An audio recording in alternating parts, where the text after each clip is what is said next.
नमस्कार दोस्तों। तो बहुत सारे बच्चे हैं जो अभी इस वर्ष नवोदय की तैयारी कर रहे हैं या इस साल या फिर अगले साल नवोदय में एडमिशन लेना चाहते हैं। तो जैसा कि मैंने आपसे पहले ही वादा किया था कि मैं अपनी जर्नी आपके साथ शेयर करूंगा ताकि आपको कुछ न कुछ उससे मदद मिल सके। तो इससे पहले मैं शुरू करूं, आपको बता देना चाहूँगा कि मैंने अपने क्लास 6 से 12 तक की पढ़ाई जो है नवोदय से किया है। पहले 5 साल JNV चंपारण बिहार से और इंटरमीडिएट की पढ़ाई मैंने JNV बेंगलोर अर्बन से किया है। तो आज मैं एक जनरल सी बातें करने वाला हूँ जिसमें मैं अपनी जर्नी को साथ लेते हुए एक रिव्यू करूँगा कि क्या नवोदय हमारे लिए बेस्ट है, क्या नवोदय जाना चाहिए, उसे क्या फ़ायदे हैं, किन्हें जाना चाहिए, उसमें क्या क्या फैसिलिटीज़ मिलती है, हम आगे क्या क्या चीज़ें एक्सप्लोर कर सकते हैं ज़िंदगी के अंदर।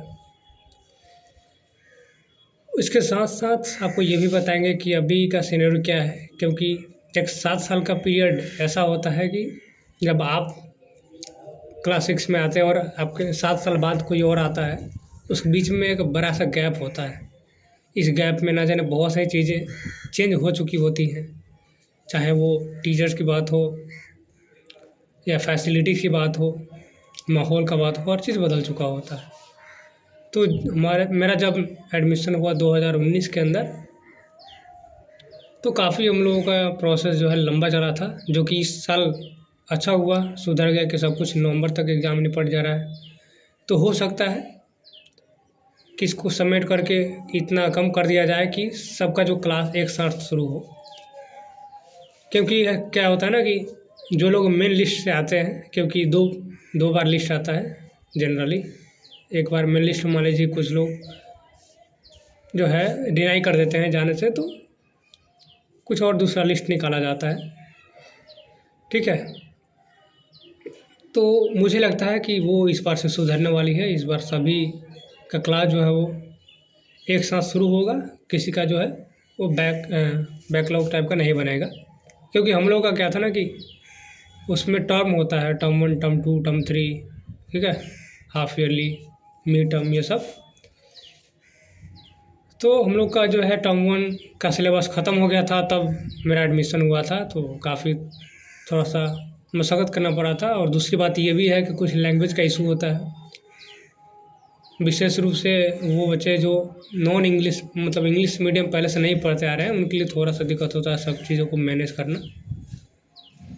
हम लोग भी पहले इधर पढ़े थे तो काफ़ी था कि सब कुछ तो हिंदी में ही चल रहा था, चाहे हिंदी में विज्ञान हो और चीज़ें हो, और एग्ज़ाम का जो तैयारी होता है नवोदय का वो भी हिंदी मीडियम में ही किए हुए थे, हिंदी में करने के बाद। लेकिन वहाँ पे जाने के बाद में सब कुछ चेंज सा हो जाता है, सब कुछ इंग्लिश मीडियम होने लगता है, आप इंग्लिश में साइंस पढ़ते हैं। तो ये सभी चीज़ें एक सही ट्रैक पे आने में भी थोड़ा सा वक्त तो लगता ही है। बाकी इसके बाद है कि अभी जैसे बहुत सारे स्कीम्स शुरू हो गए हैं। उस टाइम पे तो जब हम लोग 10th क्लास तक थे, उस समय तक ये PM श्री का कुछ आया नहीं था, तो हम लोग को उतना एक्सपोज़र नहीं मिला बाहर का जितना अभी मिलता है। PM श्री के तहत बच्चों को जो है बाहर ट्रिप पे घुमाया जाता है, एक्सपोज़र दिया जाता है ताकि बच्चे जो है प्रैक्टिकली कुछ चीज़ें सीख पाएँ, अलग अलग जगहों पे जाकर उसके बारे में जान पाएँ, ठीक है। तो लास्ट 2 सालों में तो मुझे भी ये मौका मिला। और बात किया जाए तो हर चीज़ें आप एक्सप्लोर कर सकते हैं जिस चीज़ में आपका इंटरेस्ट हो। जैसे अगर आप बाहर रहकर कुछ करते हैं, चाहे आप खेल कूद में जाना चाहते हैं, किसी और फील्ड में जाना चाहते हैं, साइंस टेक के फील्ड में जाना चाहते हैं, तो यहाँ पे रह के शायद वो अपॉर्चुनिटी ना मिले जो वहाँ पर आपको मिल सकता है नवोदय के अंदर। बिकॉज़ वहाँ पे क्या होता है ना कि सबके लिए एक अलग अलग समय फिक्स किया गया है। जैसे रीजनल मीट होता है, क्लस्टर होता है। मान लीजिए आपको किसी एक खेल, कबड्डी या क्रिकेट में आपको ज़्यादा इंटरेस्ट है, तो आप इंटर नवोदय खेलेंगे, एक नवोदय से दूसरे नवोदय में जाएंगे, फिर एक स्टेट से दूसरे स्टेट में जाएंगे, फिर वो नेशनल लेवल बनता है, SGFI होता है। तो कहीं ना कहीं वहाँ से आपको एक पहचान मिल सकता है। जो कि शायद बाहर रहकर उतना पॉसिबल नहीं है।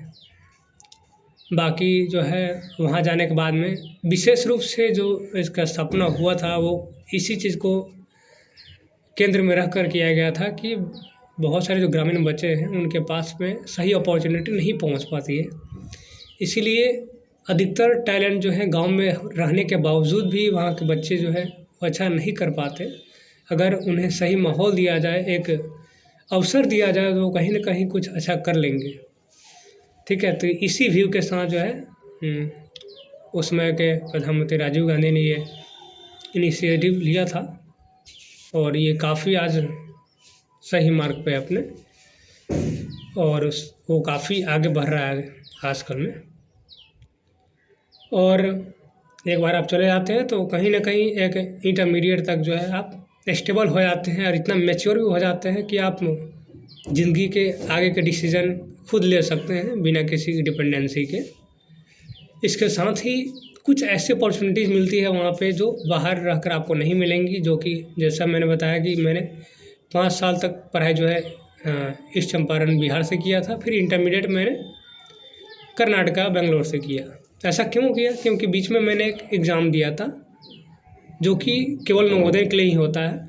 एक एग्ज़ाम होता है जिसके बारे में मैं कभी और डिटेल से बात करूँगा कि क्यों मैं बिहार से वहाँ का बेंगलोर चला गया, उसके बारे में डिटेल वीडियो बनाऊँगा। लेकिन एक छोटा सा बता देता हूँ कि मैंने एक एग्ज़ाम दिया था NCST करके, उसमें मेरा सिलेक्शन हुआ था, जहाँ पे 2 साल तक मैंने free of cost JEE mains और एडवांस का तैयारी किया था बेंगलोर में रह करके। ठीक है, तो ये कहीं न कहीं ये जो अपॉर्चुनिटी थी वो एक नवोदय को ही मिल सकता है। ठीक है, हालाँकि 1-2 और है दूसरे तरीके से जा सकते हैं, लेकिन नवोदय होने पे बहुत सारे फ़ायदे हैं इसके। तो अभी तो बाकी सब कुछ ठीक ही है, जैसा मैंने बताया कि आप और चीज़ों को एक्सप्लोर कर सकते हो। आपका इंटरेस्ट जिस चीज़ में है उसमें आगे बढ़ सकते हो। आगे बढ़ने में नवोदय विद्यालय समिति बहुत कोशिश करती है कि आप जिस फील्ड में जहाँ भी जाना चाहो आप जा सकते हो। तो उम्मीद करते हैं आपको ये बातें समझ में आई होगी। कोई भी आपको डाउट हो किसी भी चीज़ से रिलेटेड तो आप कमेंट बॉक्स में बेहिचक पूछ सकते हैं। आपको कोई भी मदद चाहिए तो आप बेहिचक कमेंट बॉक्स में पूछ सकते हैं या फिर इंस्टाग्राम पे मुझसे पूछ सकते हैं, जिसका लिंक मैं नीचे डिस्क्रिप्शन बॉक्स में डाल दूँगा। तो मिलते हैं अगले किसी और वीडियो में किसी और इन्फॉर्मेशन के साथ। तब तक के लिए बहुत बहुत धन्यवाद। Thank you.